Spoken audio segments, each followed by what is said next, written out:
Welcome to Inspire Your Best Life.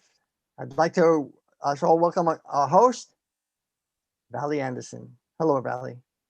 Hi, good afternoon. I am Valley Anderson, and welcome to Season 12's workshop for Inspire Your Best Life with Dr. Surajit Khanna. Dr. Khanna will take you on a journey, helping you plot a path for success to reach your own summit.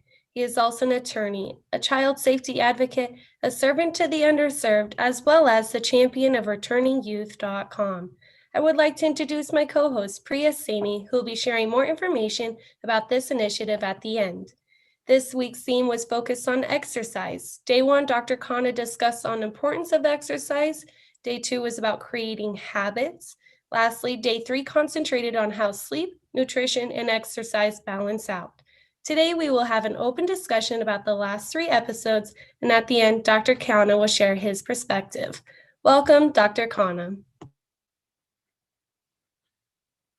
Good afternoon, everyone. Nice to see Gary back again here. And good afternoon, Valley and Priya. Well, it's a very important workshop talking about exercise. Looks like everybody does exercise, except me. I got to admit that.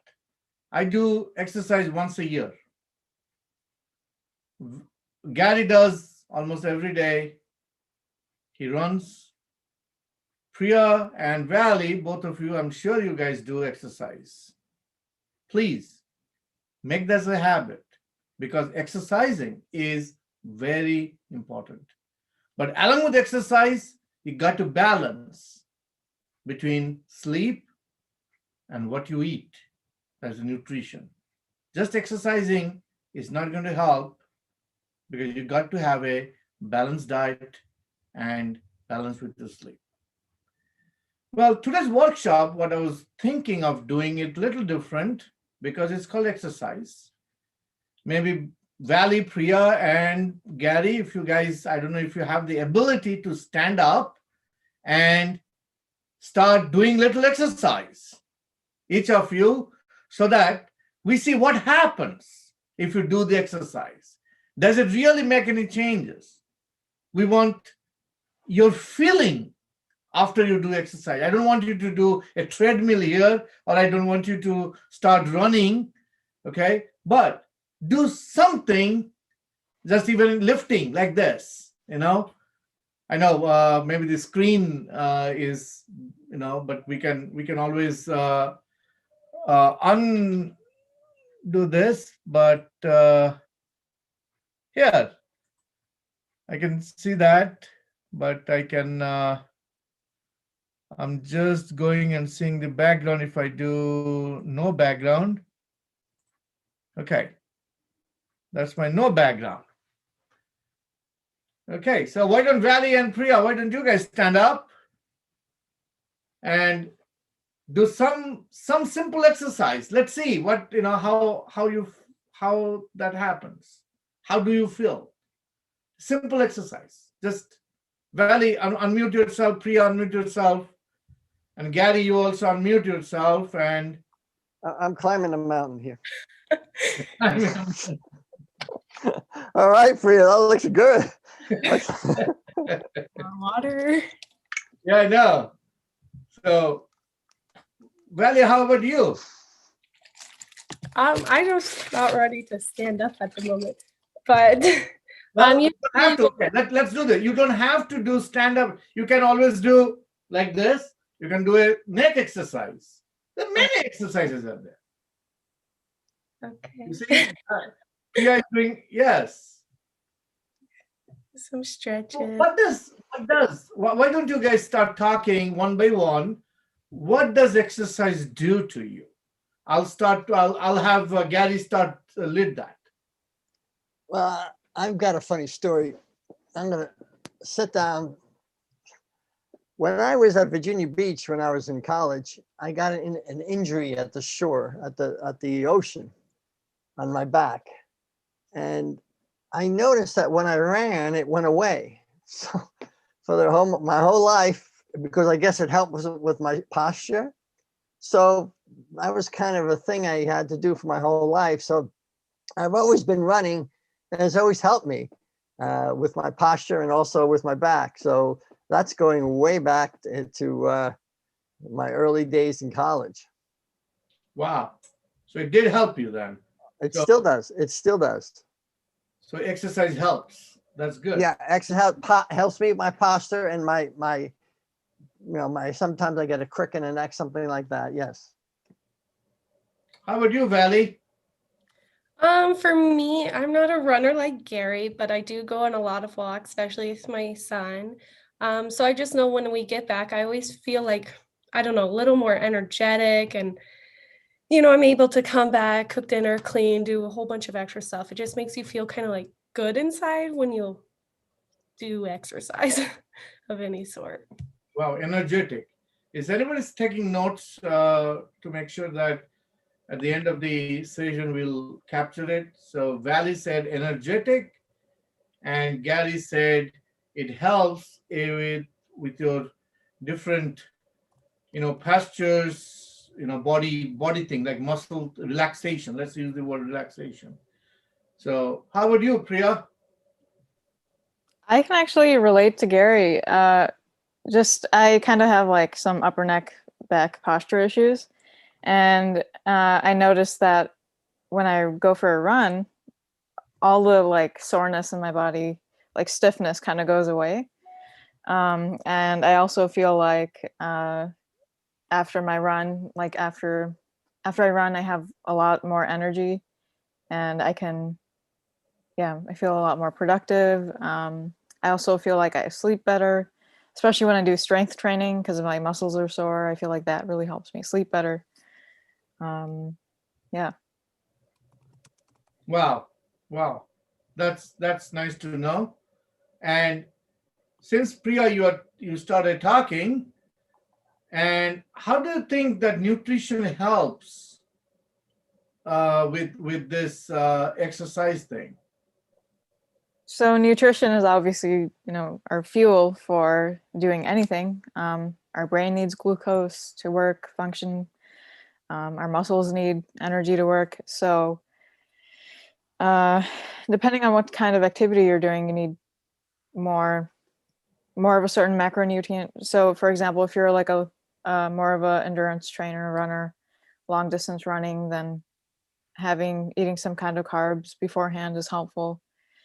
If you're strength training and you're trying to gain muscle, then you need to incorporate more protein into your diet. So that's kind of how it ties into the exercise part. Wow. So what type of nutrition? You mentioned a lot of things, glucose, the other thing. What type of balance in nutrition do you recommend?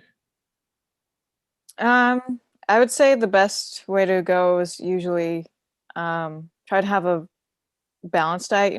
I think keto sometimes, like we see all these examples of extreme diets like keto where it's just straight up, protein and fat and no carbs at all. But the downside of that is that your microbiome starts to kind of get rid of the microbes that help with digesting different types of carbohydrates. So that becomes an issue for when you decide, you do want to eat carbs sometimes. It's important to eat a variety of different things to help your microbiome stay diverse. And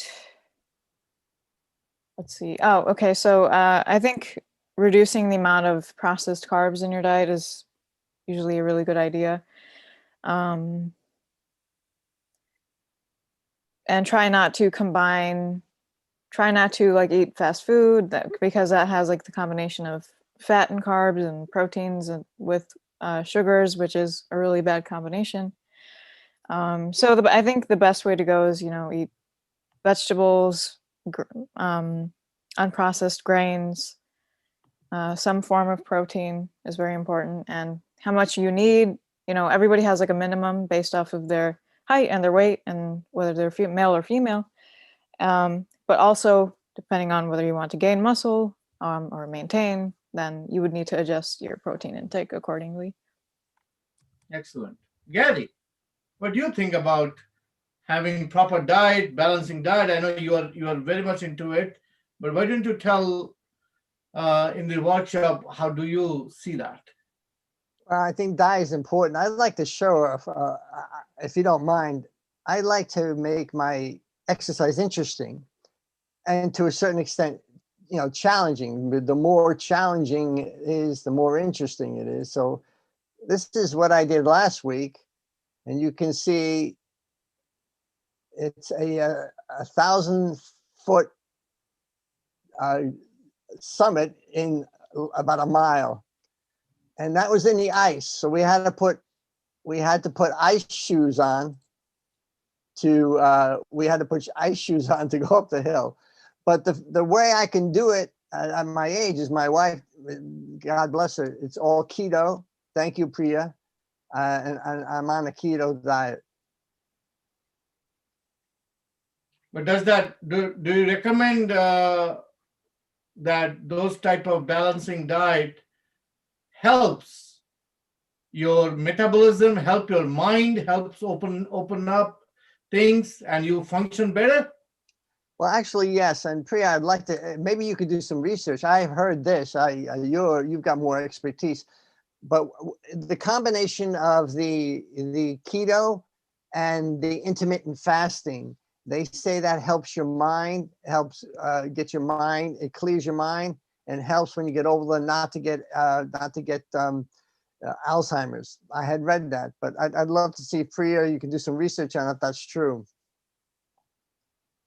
Yeah. So what contributes to those plaques in the brain with Alzheimer's is the combination of sugars, and it's a sugar and a protein combined, which form those plaques. So like I was saying, the combination of like sugar with protein.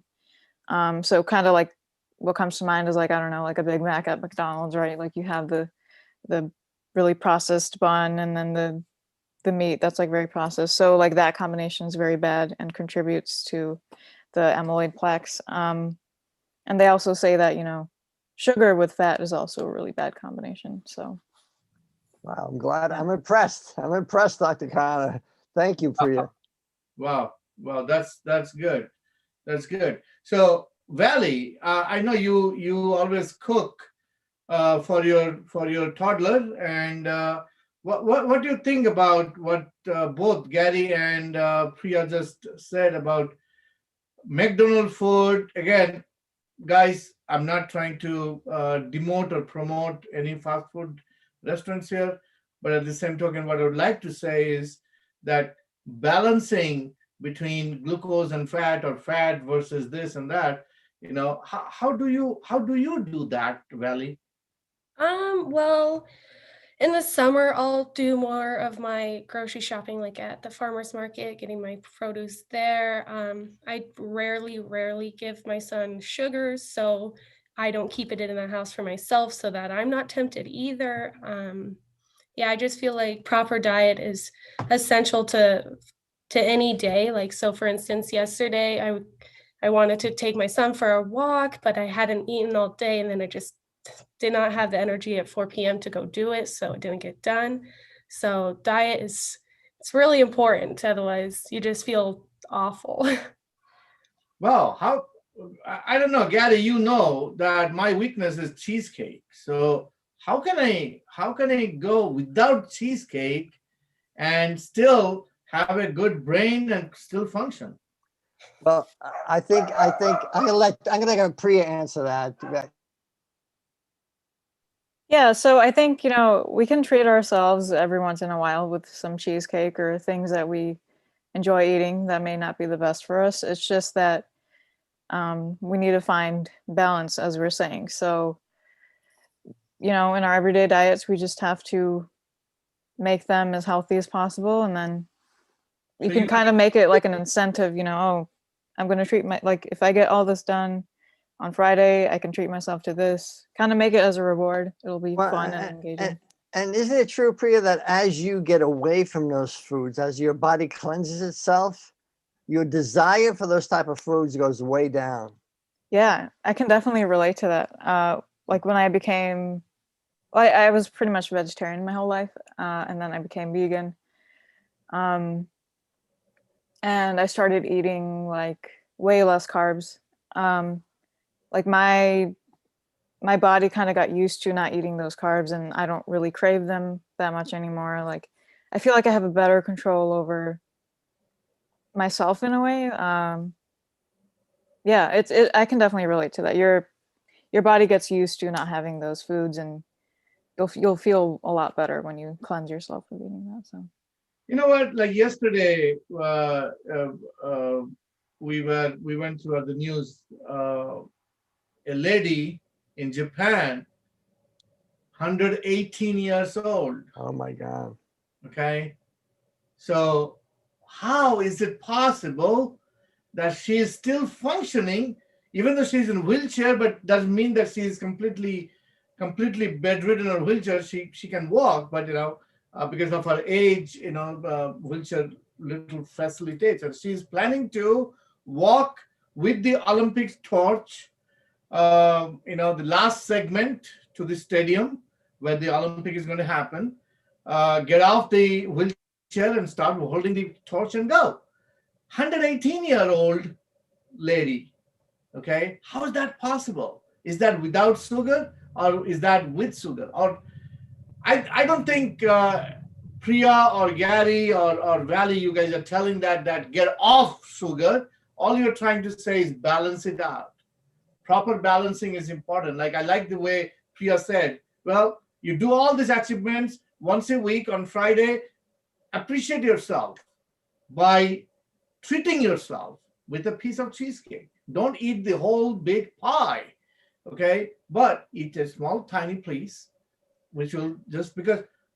And you are right, Priya, and you are right, both Valley and Gary, that our taste buds, they really are the challenge in controlling our mind. Okay, if we control our taste buds, then everything else in the body is going to function. Because people need to understand that it's not fun to go through the disease of Alzheimer. It's not or Parkinson or all this type of disease we are having. And you are absolutely correct. All based on if you don't have a perfect diet and perfect exercise. Because exercise helps you to metabolize all these things.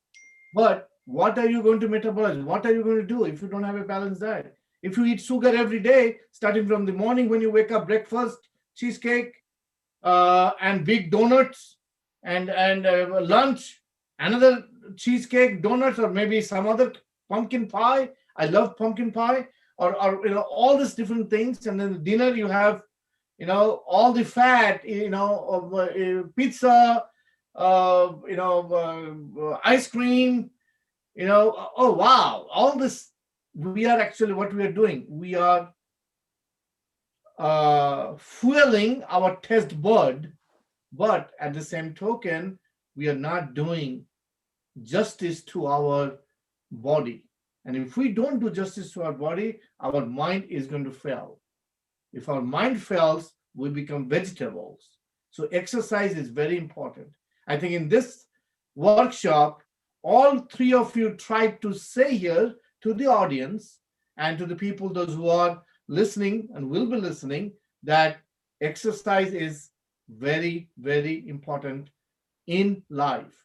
Whether you are busy with work or whether you are not busy with work, whether you are busy with your studies or not busy with your studies, you need to do exercise to clean up the what's it called, the mind, so that you can do a better job. Because muscle relaxation, oh glad somebody captured most of the stuff. Muscle relaxation, energy, better sleep, and have a balanced diet. These are the four things we learned from this episode today called exercise. If anybody wants to add and give a last tips for this workshop, please do jump in. Anybody, I'm not going to pick anybody. Anybody wants to jump in, please jump in. sure. One of the things I just wanted to say, since our viewer demographic is young adults, and we're all in school, sometimes when we're trying to study and trying to get our work done. Sometimes we feel really sleepy or too tired. And I feel like, if you just go out for a walk or a run or quick run, some quick exercise that always helps when you have the blood flowing. It helps you with your memory and just being more awake and alert. So it's a good thing to try. Just do maybe 30 jumping jacks before, like for a few minutes, and then go back to your studying and see how that helps. Thank you very much, Priya. Thank you very much, Valley, and thank you very much, Gary, for joining this workshop. And I really appreciate all of you. Priya, you can take us down. Yep. Thank you, everybody, for sharing your thoughts on this week's workshop about exercise. We hope you were able to take something away from today's session and are a little closer to finding your own personal summit. Stay tuned for the next season where we'll talk about happiness, and please make sure to visit Dr. Khanna's website, returningyouth.com, to hear more about their most recent initiative that's been launched for post-incarcerated young adults. You can also view all the past training videos for this series at inspireyourbestlife.com. In addition, please don't hesitate to reach out for any questions, concerns, or comments at contactk.com. Thank you and have an amazing day, and we'll see you next week.